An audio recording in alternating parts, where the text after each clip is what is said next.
자, 수열에 대해서 오늘 한번 얘기를 해 보겠습니다. 제일 먼저 나오는 내용, 수열이 무엇인가? 이거에 대해서 한번 생각을 해 볼게요. 자, 수열이라고 하는 건, 말 그대로 그 수의 나열. 그냥 숫자가 나열되어 있는 건 다 수열인 거예요. 1, 2, 3, 뭐 이렇게 나열되어 있는 것도 수열이지만, 뭐 1 갑자기 막 음수가 나왔다가, 그 다음에 뭐 3억이 나왔다가, 이렇게 그냥 어떤 수가 나열된다 하더라도 그냥 수가 나열이 되어 있으면 수열입니다. 그런데 규칙이 없는 수열은 우리가 공부할 가치가 없죠. 그래서 공부할 가치가 있는 수열에 대해서만 앞으로 여러분 다루게 되고요. 그 첫 번째, 그 가치가 있는 수열 중에 그 첫 번째가 바로 등차 수열이라는 수열이에요. 자, 요 등차 수열은 이 말의 의미가 일단 중요한데요. 등차, 이게 지금 같을 등, 그 다음에 얘는 차이를 말하는 겁니다. 이게 무슨 말이냐면 차이가 같은 수열을 의미하는 거예요.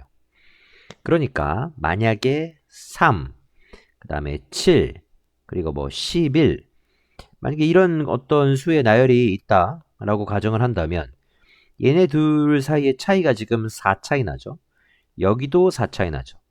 이런 식으로 차이가 매번 같은 이런 수의 나열을 등차 수열이다 라고 얘기를 한다 이거죠. 교과서에는 이제 어떤 식으로 얘기가 되어 있냐면 어떤 수에 일정한 수를 더해서 만든 수열, 네, 이렇게 나옵니다. 이 어떤 수가 바로 이 맨 앞에 있는 이 수를 말하는 거고요. 일정한 수가 아까 얘기했던 그런 4 같은 애들이에요. 지금은 어떤 3이라는 일정한 수에 계속 4를 더해가면서 우리가 이제 어떤 수의 나열을 만들어 내고 있죠. 그렇죠? 이런 걸 이제 우리가 등차수열이라고 합니다. 같은 숫자를 계속 더해가면서 만든 수열. 이렇게 얘기하고요.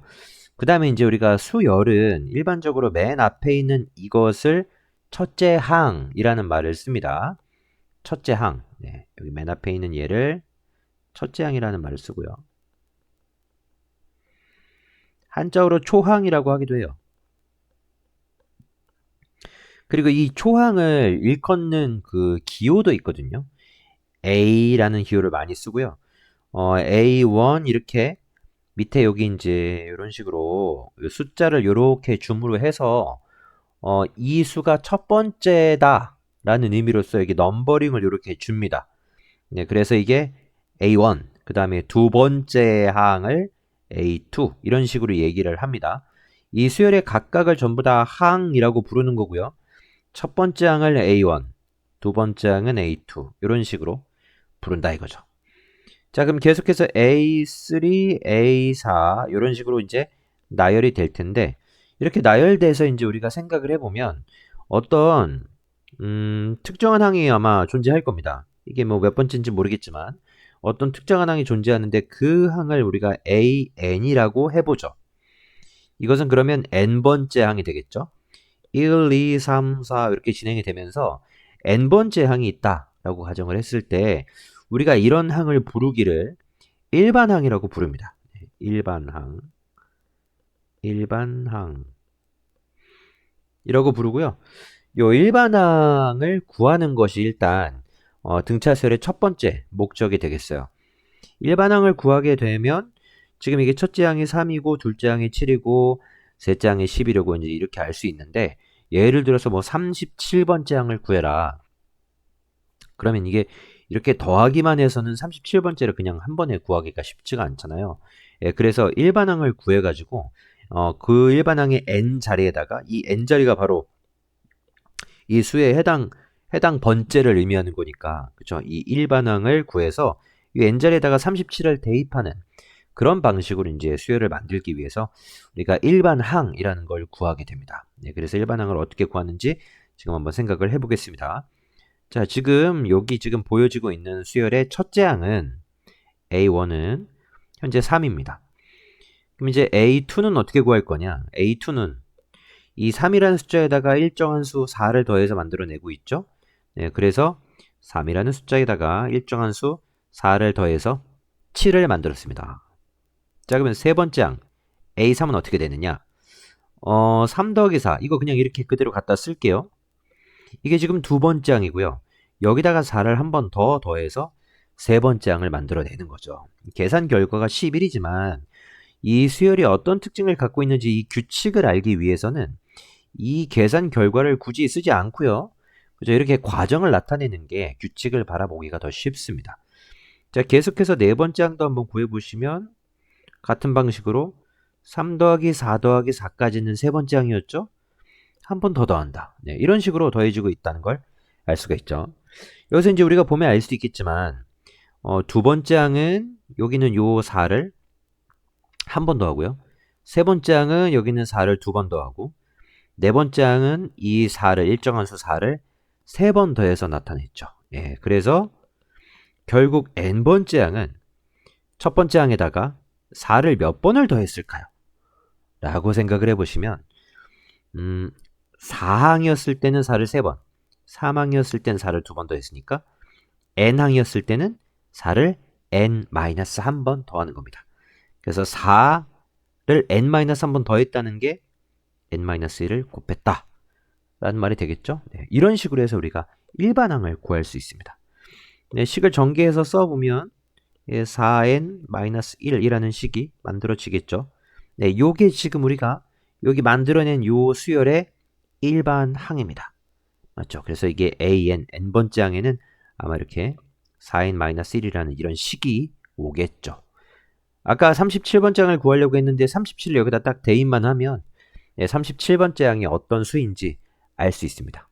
이런 식으로 만들어내는 게 등차 수열이에요. 자, 그래서 그러면 우리가 이 등차 수열 이렇게 정리할 수가 있습니다. 자, 등차 수열의 첫째 항, 그 다음에 둘째 항, 그 다음에 셋째 항 이렇게 지금 만들어내서 결과적으로 우리가 n번째 항까지 생각할 수 있었잖아요. 자, 그때 여기서 일정한 수를 더해서 만든다고 얘기했습니다. 그 일정한 수를 우리가 이제 영어로 얘기하면 common difference라고 얘기합니다. common difference, 예, 뒤에 몰라서 안 쓰는 거 아니고요. 아무튼 common difference, 예, difference가 뭐냐면 차이를 말하는 거죠. 차이. 예, common difference, 공통된 차이라고 얘기합니다. 일단 지금 앞에서 이 등차 수열이라고 얘기했었던 이것이 바로 뭐냐면 같은 차이를 가지고 있는 수열이다 라고 우리가 볼 수 있듯이 여기에서도 공통된 차이, 그 같은 차이를 영어로 common difference라고 얘기를 하고 거기에 약자 d를 따서 우린 여기다 d라고 쓸 거고요. 이 d를 공차라고 할 겁니다. 네, 그래서 이제 첫째 항에다가 두 번째 항을 만들기 위해서는 d를 한 번 더하는 거고요. 네, 한 번 더 d를 더해가지고 세 번째 항을 만들고 한 번 더 더해서 네 번째 항을 만들고 이런 식으로 계속해서 공차 d를 더해 나갑니다. 자, 그래서 이 일반항은 우리가 어떻게 만들 수 있느냐? 첫째 항에다가 n-1번의 d를 더한다 이거죠. 그렇죠? 그래서 n-d라는 식으로 쓸 수 있고요. 이렇게 쓰여진 것이 바로 등차 수열의 일반항의 가장 일반적인 모습입니다. 자, 다시 한번 얘기하지만 여기 앞에 있는 요 놈은 첫째 항이고요. 초항이라고 쓰겠습니다. 그 다음에 여기 이 뒤에 있는 얘는 공차입니다. 그 다음에 여기는 요 n은 여기는 요 n하고 동일하게 뭐죠? 몇 번째 항인지를 알려주는 그런 부분이죠. 네. 앞에 있는 n과 동일한 그 n입니다. 이거는 바로 항 번호 혹은 항 개수라고 볼 수가 있겠죠. 그 자리에다 우리가 이제 원하는 어떤 항의 숫자를 넣어주면 일반항을 통해서 우리가 원하는 어떤 수열의 항을 구할 수 있다. 이렇게 생각할 수 있다는 거죠. 네, 그게 그래서 이제 이렇게 해서 등차 수열의 일반항까지 한번 구해 보았습니다. 자, 정리를 하면 수열은 이런 식으로 이렇게 첫째 항, 둘째 항 이런 식으로 넘버링을 붙여서 우리가 수열을 만들어내고요. 그 다음에 이렇게 n번째 항을 일반항이다. 이렇게 부르고요. 네, 등차 수열은 차이가 일정한 수열이다 라는 것으로 우리가 얘기할 수 있고 그렇게 해서 이제 일반항은 이렇게 표현할 수 있다. 이게 바로 등차 수열의 일반항이다 라고 생각할 수가 있겠습니다. 자, 여기 이제 제일 첫 번째 등차 수열에 대한 이야기였습니다. 자, 등차 수열을 제일 처음 배운 다음에는 우리가 이어지는 내용이 등차 중항이라는 걸 배우는데요. 이 등차 중항이 뭐냐면 말 그대로 이것도 뭐예요? 등차 수열의 중앙, 정가운데 있는 항이라는 뜻이에요. 여러 개의 항들이 있을 텐데 정가운데 있는 항을 말한다 이거죠. 자, A라는 것하고 X라는 것하고 B라는 것이 만약에 등차 수열을 이루고 있다. 이 세 개가 등차 수열을 이루고 있다는 말은 무슨 말입니까? 차이가 일정하다는 거죠. 이 차이가 항상 공차 D로 일정하다는 거예요. 자, 그러니까 이렇게 쓸 수가 있겠습니다. X-A 하고 B-X가 일정하다, 같다 라고 쓸 수 있겠죠. 그래서 여기는 이 마이너스 X를 반대쪽으로 이항해서 가운데 있는 항에 대한, 우리가 지금 중항을 보고자 하는 거니까요. 가운데 있는 항에 대한 식을 이렇게 써보면 EX는 A 더하기 B다 라는 식으로 우리가 만들어낼 수 있어요. 물론 이제 2로 나누면 이 X가 의미하는 것이 A하고 B의 평균이다 라는 그런 어떤 의미적인 부분까지 생각할 수 있는데 우리가 이제 분수는 잘 쓰지 않아서 이렇게 많이 씁니다. 그죠? 평균이다. 가운데 있는 게 A하고 B의 평균이다 라는 것까지는 우리가 알아둡시다. 굉장히 중요한 의미를 가지고 있어요. 얘가. 뭐 아무튼 평균이라는 것의 의미는 우리가 알아는 두지만 주로 사용하는 것은 이제 요식을 많이 사용한다 라는 거 알아둘 수 있었으면 좋겠습니다. 네, 이게 이제 등차 중앙이에요. 그리고 계속해서 세 번째. 이제 등차 수열과 등차 중항의 개념을 알게 되면 세 번째로 이제 여러분들이 알아야 되는 게 바로 등차 수열의 합입니다. 한번 예를 들어 보시죠. 아까 우리가 예를 들었었던 3, 3, 7, 그 다음에 11, 10, 15, 그 다음에 19, 5개만 가지고 한번 와 보겠습니다. 자, 여러분 이거 5개를 싹 다 한번 더해 보세요. 얼마가 나오나요? 3, 7, 11, 15, 19. 다 더하면 얼마죠? 자, 여기 이제 더했을 때 어떤 친구들은 선생님 요거 2개 더하면 10입니다. 그 다음에 11과 19로 더하면 얼마예요? 30이니까 얘까지 더하면 55가 되겠네요. 10, 30, 15 이렇게 더했으니까요. 막 이제 이런 식으로 좀 그래도 약간 나름 스마트하게 이렇게 더하는 친구들이 있을 것 같은데 이 등차 수열이 가지는 특징 중에 하나가 이 등차 수열은 차이가 워낙 다 일정하다 보니까 이렇게 생각할 수 있어요. 자, 3을 우리가 이제 이런 막대기 하나로 한번 그렸다고 생각해 보겠습니다. 7은 어느 정도 올라간 막대기라고 한번 생각을 해볼게요. 11. 그죠? 그 다음에 15. 이런 식이라는 거죠. 이런 막대기들이라고 우리가 생각을 해보면 이게 어떻다는 겁니까? 등차 수열이기 때문에 이 차이가 항상 일정하다, 얘들아. 그러니까 요렇게 우리가 그어냈을 때 이 차이들 있죠, 차이들. 이 차이들이 항상 일정하다 보니까 중간에 선을 이런 식으로 그어서 그죠? 그 다음에 여기 남는 부분을 여기다 갖다 이렇게 붙여주는 거예요. 여기도 이 남는 부분을 마찬가지 요쪽에다가 붙여줍니다. 네, 그럼 결국 뭐가 됐습니까? 여기 5개의 막대기가 모두 다 같아졌죠. 무엇으로 같아졌습니까? 11로 같아진 거예요. 우리는 이 11을 뭐라고 부른다? 평균이라고 부릅니다. 그래요, 여러분. 이게 바로 평균의 개념입니다. 평균. 등차 수열은 여기는 이 차이들이 항상 일정하다 보니까 이 남는 것을 여기다 갖다 채워 넣을 수 있는 이런 구조가 만들어질 수밖에 없다. 모든 등차 수열이 다 그렇습니다. 그래서 차이가 일정한 수들을 더할 때는 말이죠. 정 가운데 있는 수가 바로 평균 수가 되는 거고요. 평균이 뭡니까, 여러분? 여기는 모든 숫자를 다 11로 봐도 무방하다. 그런 뜻을 의미하는 거죠. 그죠? 그럼 만약에 학교 시험을 봤어요. 수학은 70, 뭐 국어는 80, 영어는 만약에 90을 맞았다. 이 평균이 몇이에요? 80이죠. 평균이 80이라는 것은 여기도 80, 여기도 80, 여기도 80 이라고 봐도 무방한 거죠. 전체적인 점수에는 영향이 없잖아요. 각각의 점수가 다를지언정 이 전체 합을 구하고 싶을 때는 평균이 그 개수만큼 있다 라고 볼 수 있다는 겁니다. 그래서 등차수열의 합을 계산을 할 때는 평균을 그 개수만큼 곱하는 거예요. 이게 바로 등차수열의 합의 개념이다. 그렇죠? 앞에 있는 것은 그 등차수열의 평균이고요. 뒤에 있는 것은 항의 개수입니다. 그렇죠? 평균이 과연 몇 개가 있는가? 지금은 1개, 2개, 3개, 4개, 5개, 5개가 있기 때문에 평균을 5번 곱하면 전체 합이 나온다. 그래서 55가 나오는 거지. 이렇게 하나씩 하나씩 이렇게 더하라는 말이 아닙니다. 이게 등차수열에서만 가능한 방법이고요. 그렇게 따지면 등차수열에서는 이렇게 구할 때 수열의 합을 구하기가 굉장히 수월하다는 거죠. 이게 바로 수열의 합을 구하는 방식이다. 이제 그렇다면 의문점이 드는 게 있습니다.